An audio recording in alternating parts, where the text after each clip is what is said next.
अच्छा, आप देखते हैं ग्रामीण स्तर पे पलायन बहुत बड़ी समस्या है। रोजगार के कैसे कौन से अवसर हो सकते हैं जिसकी वजह से पलायन रुक जाए? क्योंकि गांव के व्यक्ति जब बाहर चला जाता है नौकरी के लिए तो गांव तो फिर सूना सूना ही रह जाएगा।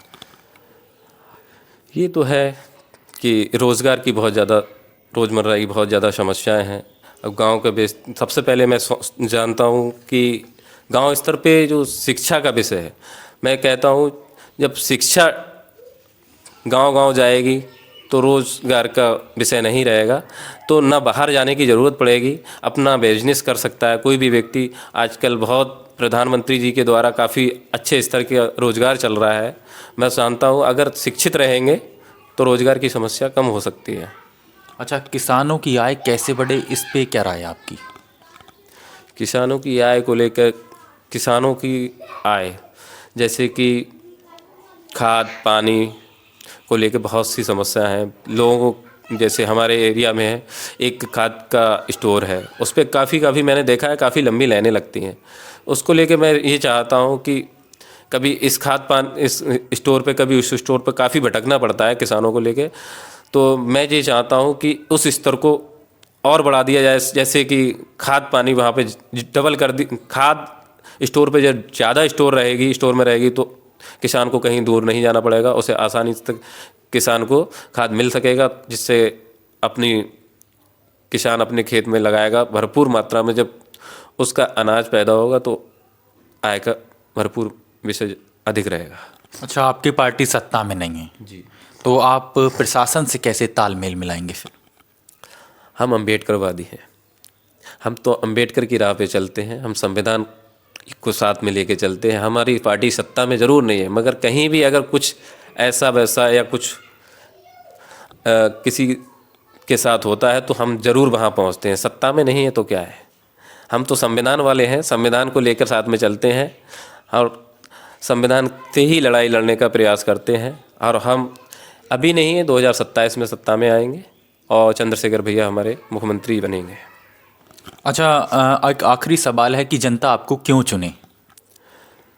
जनता जनता के जनता से मैं यही अपील करता हूँ। बाकी लोगों से आप बेहतर कैसे रहेंगे, क्योंकि काम तो सभी लोग कर रहे हैं, लेकिन काम तो सभी ये लोग बड़ा करते हैं, सवाल है, जनता आपको ही क्यों चुनेगी? काम तो सभी लोग करते हैं, हालांकि मैं भी करने का प्रयास करता हूं और कर रहा हूं और करता रहूंगा। वैसे लोग काफ़ी हद तक हमारे क्षेत्र में रहे हैं, उन्होंने भी काम किया है। मैंने देखा है कुछ और भी लोग, काफ़ी लोग आ रहे हैं इस चुनाव में, मेरे सामने काफ़ी लोग आ रहे हैं, तो उनसे कहीं बेहतर होने के लिए तो मैं सोच रहा हूं कि जनता के बीच रहूं और जनता का काम करता रहूं और अच्छे से काम करूंगा। इसीलिए मैं जनता में ही लगा रहता हूँ। मैं कोशिश करता हूँ कि ज़्यादा से ज़्यादा बेहतर करूँ ताकि जनता मेरे बीच रहे और मुझसे मिलती रहे। जी। अच्छा, जनता आपको चुन भी लिए जी। तो 5 साल बाद यदि आप इस पद को छोड़ें तो कौन सी ऐसी चीज़ें होंगी कि आप ये चाहते हैं कि इतना बदलाव होना चाहिए किन विशेष चीज़ों पे? जी। पद छोड़ने के बाद जो जी। स्थिति बदले, जी। तो किन स्थितियों को चाहते हैं कि ये स्थिति यहाँ से बदल जाए जब आप पद छोड़ें?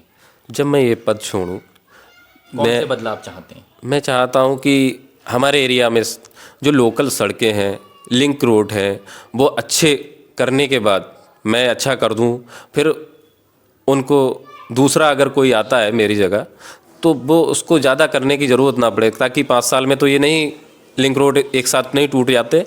मैं सोचता हूँ कि लिंक रोड और जल, जैसे कि पानी की टंकियाँ हैं और जैसे छोटी छोटे ये पुलियाँ हैं, वो सब मैं बनवाने की काम करूँगा और अच्छे स्तर से करूँगा, उन पे उचित मात्रा में अच्छा बनाने की कोशिश करूँगा, ताकि नेक्स्ट अगर कोई आए मेरे पद छोड़ने के बाद तो उसे ज़्यादा करने की ज़रूरत ना पड़े।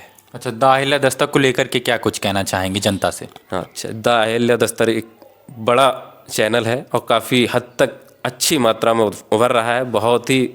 और द अहिल्या दस्तर एक अच्छी पैमाने में हमारे एरिया में, हमारे ज़िले में बड़ा अच्छे से उभरता हुआ चैनल आ रहा है और काफ़ी अच्छा है। क्षेत्रवासियों को आप क्या संदेश देना चाहेंगे दाहिला दस्तक के माध्यम से अपनी तरफ से? द अहिल्या दस्तर की तरफ से क्षेत्रवासियों को और अपनी तरफ से मैं नववर्ष की हार्दिक शुभकामनाएं देता हूं और लगे रहें, जुड़े रहें और मेरे साथ भी जुड़े रहें और द अहिल्या दस्तर की तरफ, इस तरफ पे भी जुड़े रहें। यही मैं कहना चाहता हूँ। बहुत बहुत धन्यवाद आपका। तो साथियों, जिस तरह से आपने देखा, लगातार हमने एडवोकेट उवैस अली जी के विचार सुने। कहीं ना कहीं उनका साफ तौर पे कहना है कि जनता के विकास के हित में जो भी चीज़ें आएंगी उनको भरपूर तरीके से करने का प्रयास किया जाएगा। इसी तरह और भी लोगों से हम लोग बातचीत करने का प्रयास करेंगे। साथियों, इस कड़ी को हम यहीं विराम देते हैं। हम फिर मिलेंगे एक नए वीडियो, एक नए टॉपिक के साथ में। तब तक के लिए जय हिंद, जय भारत।